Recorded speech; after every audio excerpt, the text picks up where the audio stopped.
Voilà, si un taux de cortisolémie est effondré, le coureur peut pas participer à une compétition pendant 8 jours. Et s'il y a plusieurs contrôles antidopage avérés, l'équipe est suspendue. Si une équipe veut recruter un coureur qui a été contrôlé positif, elle peut pas faire pendant les 2 ans qui suivent la fin de sa suspension. D'abord, une équipe qui a un coureur positif le retire de l'épreuve pour évidemment ne pas polluer l'organisation, pas polluer l'équipe pendant la course. Après, si d'aventure le coureur est convaincu par les instances de licencier le coureur s'il est suspendu plus de 6 mois. Et aussi, pour que ce soit efficace, que l'équipe d'à côté s'engage aussi à ne pas prendre ce coureur, parce que sinon ça ne sert à rien, ça c'est arrivé par le passé, donc ça ne sert à rien. Et une chose aussi qui est très très importante, c'est en cas de 2 coureurs positifs avérés dans l'année, dans les 12 derniers mois, pendant l'année, dans les 12 derniers mois, d'avoir une introspection d'une semaine,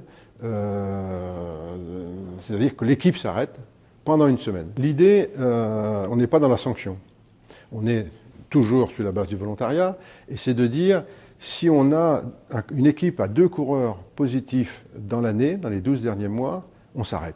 Il y a quelque chose qui n'est pas normal, on va faire le point avec les coureurs, avec le staff, qu'est-ce qu'on a laissé passer, est-ce qu'on peut améliorer, et donc on s'arrête une semaine, ça s'appelle de l'introspection de l'équipe pour évidemment de trouver des solutions et de trouver des systèmes pour plus que ça arrive.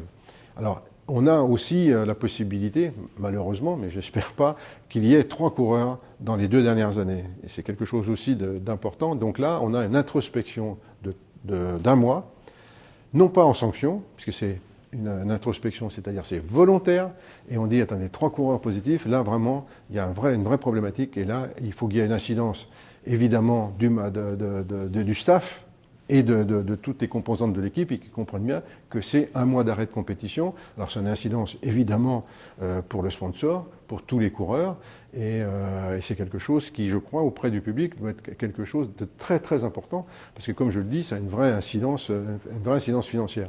D'ailleurs, là-dessus, l'UCI nous a suivis, puisqu'il n'y avait pas de suspension d'équipe à l'UCI, en cas de plusieurs cas de dopage. Donc maintenant, ils ont mis dans les règlements, suite à notre demande, la suspension, mais qui est quand même pas automatique. Et donc nous, on dit, si l'UCI ne prend pas de décision forte dans le cas de plusieurs cas de dopage, et c'est dans le règlement UCI, l'UCI accepterait l'introspection d'une équipe pendant une semaine, voire 1 mois.